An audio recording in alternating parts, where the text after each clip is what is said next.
Getting your residency is the single most important step to starting your new life in Mexico, but it's also the part where most people get stuck, overspend, or just flat out get rejected. Well, we went through the process ourselves just a few months ago, and today we're breaking down the 6 exact steps you need to take right now to go from tourist to resident. Now, here's the good news.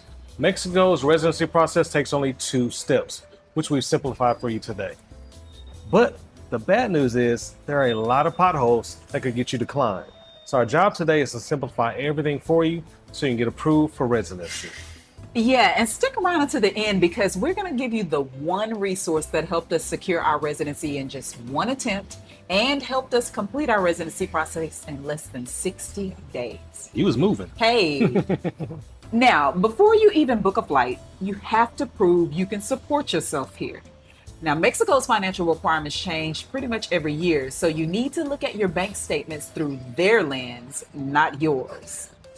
Now, in this first step, we're going to do a financial audit, starting with understanding the 2 main residency paths in Mexico, temporary and permanent residency. And then we'll give you the economic solvency requirements for each of those. Please note that these income requirements usually change annually. So the numbers we share today are valid at the time of this recording. Right. Okay, so first, let's start with going over the temporary residency visa. This is probably where most of us are qualified. Now, this is the visa for digital nomads, people under retirement age, or anyone just kind of trying out Mexico for a little bit before committing long term. This is a 1-year card initially, which you renew for 3 more years to get a total of 4 years. And then after 4 years, you must convert to permanent or you got to say adios and get on out of Mexico. Hasta luego. To qualify, you must currently show a monthly income between 3,400 USD and 4,500 USD. Now, if you're young and actively working, be prepared.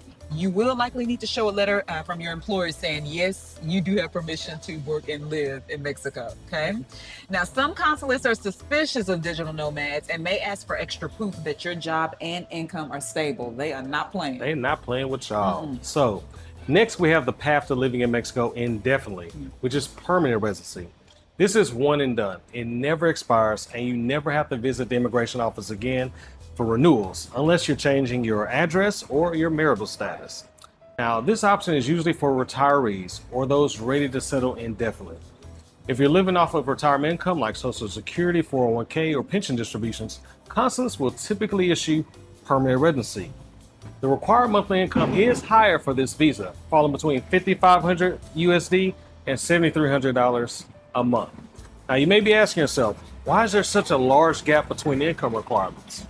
Don't worry, CC will explain that to you in a few minutes. So now you're probably asking yourself, which residency type should I apply for? Right, and you did all that paperwork, so how did you know which one we needed to apply for? Well, most consulates will only give permanent residency to people who are officially retired, and that ain't us. Sure. We're still working. Even if you make $10,000 a month as a remote worker, it will likely force you into temporary residency first. Temporary is recommended for anyone under 50 or anyone just trying Mexico out. It has a lower financial requirement and it's an easier entry point for most people. Yeah, sure is. Okay, so you now have an understanding about the difference between the 2 residency options and the solvency requirements. Now it's time to choose your consulate that you'll go to submit your paperwork and your application. And this is the part, y'all. This part that trips everybody up, but we'll talk about it here in a minute. But first, you probably noticed a spread in that income requirements that Tristen mentioned earlier. And you may be asking yourself, why is there such a big gap between like 3,800 and 4,500? Well, amigos, this is due to what we call consulate roulette, which means each consulate has its own income requirements. That's wild. That's crazy work. Crazy work. So let's talk about choosing your consulate because this is where many people fail. Yes, and this is where our process almost fell through as well because we couldn't get an appointment in Houston. But I'll tell you how we fixed that problem later with a secret weapon. Yes. Okay, so first, you cannot apply for residency inside Mexico as a tourist. Let's just get that out the way. For those of y'all visiting Puerto Vallarta and all these lovely places, like, oh, maybe I should just go and get my residency. Can't do that. You have to start this process at a Mexican consulate in the US or in Canada. Now, here are the 3 main reasons why you see the variations in the income requirements set by each consulate. First, they use different math. There is a massive discrepancy because some of the consulates calculate requirements using the UMA or the daily measurement unit, which is a lower amount, okay? While others use the minimum wage, which is a much higher amount. This is why the Chicago consulate might ask for, $3,800 a month, while the Houston consulate may ask for $4,600 a month. Everything's always bigger in Texas. You hear me? And for the exact same visa, okay? The second reason would be what we call the exchange rate trap. Now, this means consulates set their requirements in pesos. If the peso is strong, then the USD amount you need goes up, okay? So the rule of thumb is always aim for the higher end of these ranges to ensure you're safe regardless of which consulate you visit, okay? And then lastly, and this is a big one, y'all, it's what we call the one website mistake. I want you to say never, ever trust the general Mexican government website, y'all. It is always outdated, okay? No disrespect to Mexico. I mean, we love Mexico, but this is just the truth. So you must find the specific PDF or visas page of the exact city consulate you're visiting. So if you check the LA website, but then go to Austin, you might get denied because those numbers more than likely do not match. Yeah. So there's good news. If you can't get scheduled with your local consulate, you may have the option to travel to a different city. Now, just be sure to call or check the consulate's website for their specific requirements. Yeah. This is what we did when we couldn't get an appointment here in Houston. We flew all the way to Phoenix, Arizona, and had to complete our process there. Yes, we did. Sometimes you got to get off your land. To land. Hallelujah. Wow. So I know by this point you like, wait a minute, what the heck? This is crazy. Crazy. Look, stick around because remember, at the end, we're going to share with you the one resource that helped us get approved for residency in one attempt and helped us complete our residency process in less than 60 days. You was moving. Listen, that's a big accomplishment because you hear this taking a while sometimes. It can take a while. We're halfway done at step 3, which is organizing your required documents. Now, before you start your Mexican residency application, you have to get your documents together. Missing or incorrect information will cause significant delays. So, you must first organize your birth certificates. Make sure you secure the original certified copies for each applicant applying. Second, organize your marriage licenses if that's applicable to you. Now, you want to make sure you provide the original certified copy for each one. Now, if they're in English, depending on the consulate, you may have to get those documents apostilled. Third, organize 12 months of your bank statements. You want to make sure you're providing certified copies for economic solvency. So depending on which way you're going, you may need 6 months or 12 consecutive months as proof of solvency. Now, these statements must clearly show the required minimum monthly or annual balance as dictated by the consulate you're going to. Once again, you will need to make sure you have certified statements, not the printouts just from your online banking. If these documents are correct, or this part is wrong, your entire appointment could be in vain and you have to start all over. Yeah. Now also be sure to make sure the name on your bank statement is exactly what is printed on your passport. Yes. Por favor, please get that right. I remember seeing someone recently post online about how they had all their paperwork in place, but what was missing was their middle name on their bank statement. So, it was like a 6-hour drive one way. Yeah. So if you don't have this right, you'll most likely be declined at that consulate and have to once again start all over again. Yes. Well, friends, we're getting ready to move on here. We're now at step 4, which is the interview. Getting ready for your mandatory immigration interview really comes down to just 3 things. First, your organized paperwork. Okay. I had them papers. Listen, please go in there with everything all together. Make sure your documents are super neat. Make sure your financial proof is clear and easy to find. I would recommend you maybe get a binder or a folder and just lay everything out in the order that it needs to be in. Okay. Secondly, we recommend that you really take some time to present yourselves clean. Kind of go with a business casual look. Be mindful of how you look and how you act. You'll always want to be polite and respectful during the interview. Sometimes people go in there very nerved up, tensed up, and they start to kind of act out a little bit. So you just want to keep your nerves calm. You're gonna get it done. You're gonna get it done. And then thirdly, you want to be prepared for the usual questions that they ask. You will definitely be asked about your reasons for moving and how you plan to support yourself, okay?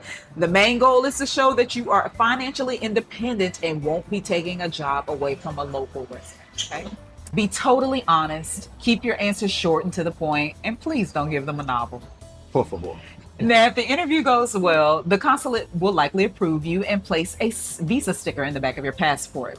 The cost is minimal. Check for payment options with your consulate, and you may have to wait a while to receive your passport back. So we really advise you to block out the entire day, just in case it might be a next day turnaround with your passport and visa as well. So just remember, this isn't an interrogation, it's a conversation. And they just really want to know your why. Are you here to work, here to retire, here to find peace? Yeah. You know what? If you would like for us to do a video on the most common interview questions and how to answer them, I want you to comment below interview questions, please. Yeah. Put that below. I'm curious to see if y'all want us to cook something up for you. Yeah, we're going to do that. All right. So we're now at step 5. Now that you've completed the first part of your residency process, you're ready for your second half. You must now complete your Canje, or what's known as the exchange process, here in Mexico. Now, I also want to add that this trip to Mexico is also a good time for you to conduct a scouting trip, so you can kill 2 birds with 1 stone. That's what we did on our residency trip, and made sure that we wanted to move here to Puerto Vallarta. We'll share with you at the end how we can help you with your own scouting trip. Now, your visa stamping starts a 180-day countdown to visit the Mexican Instituto Nacional de Migración, or the INM. Un poquito habla español. Gracias.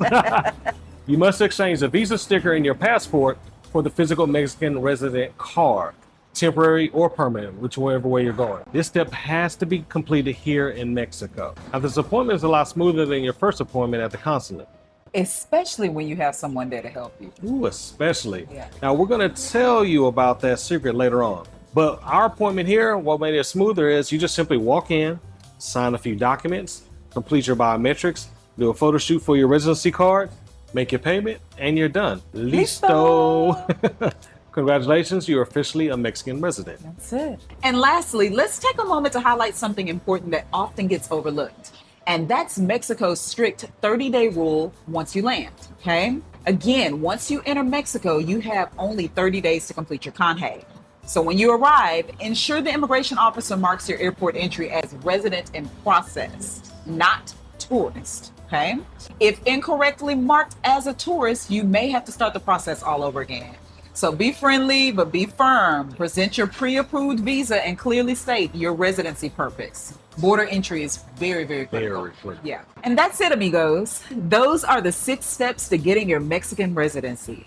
You now have a better understanding of the requirements, but I'm sure you can still use a little help applying and finding a consulate. Now, as promised, the one resource that helped us get our residency in just 1 attempt in less than 60 days is our immigration facilitator. Tristan, give him a quick rundown of how our immigration facilitator saved us. Ooh, child, let me tell you something. I got a little story for you. So starting the process, went to the Houston Consulate website. First of all, I couldn't find United States on there. Oh, tell them what was on there. Listen, if you're confused about your life right now and you're looking for United States on the website, let me bless you. Look for Estados Unidos. Por favor. You're welcome. Yes, that threw me for a loop. Finally found that, got that right. Then trying to get someone on the phone, respond to an email or a call back. Child, Please. it's going through. Please. So started doing research online, trying to figure out what's the solution. Found out about these magical beings called immigration facilitators. Literally what they do is facilitate the Mexican immigration process for you. So they help you schedule your appointment with the consulate in America. They help you schedule your appointment here in Mexico as well. And they also do paperwork review to make sure all your documents are right and coach you for their interview and things of that nature. So after hiring her, after 1 consultation, she booked our consulate appointment in Phoenix, Arizona, because Houston didn't have any available in our time frame because we're trying to make some moves happen. Hey. Got that done. Then she scheduled our appointment here in Puerto Vallarta at the INM office. And the beautiful thing about the second part, the Canje, if you don't have a facilitator, you have to do that all by yourself. And here in Mexico, they speak 100% Spanish. So the paperwork, the website, and even when you're going up to the desk to do the interview or just telling your paperwork, it's all in Espanol.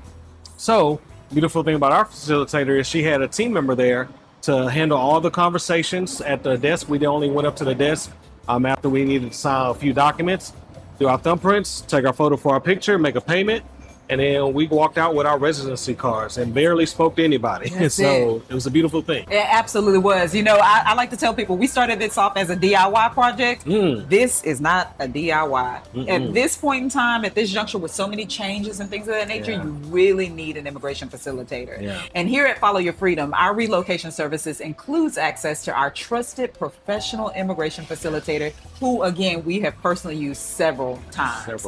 She offers appointment management, document preparation, and on-site support. And she's helped a lot of our clients get their residency as well. Absolutely, absolutely. So don't waste time or money trying to navigate this alone. Use a reputable facilitator to ensure you have a process that is nice and smooth. Yeah. So that's a wrap. If this breakdown helped you, do us a favor, give us a thumbs up and subscribe to our channel. It helps us keep bringing you the best Move to Mexico resources. We hope you now have clarity on whether temporary or permanent residency here in Mexico is right for you. But remember, these are just general rules, and one small mistake can lead to a stressful rejection. If you'd like to ask us a few questions or even get on the phone or get connected to us or our facilitator, use the link in the description to schedule a consultation. We're here to help you get that yes. Yes. Bienvenidos and adios. Adios.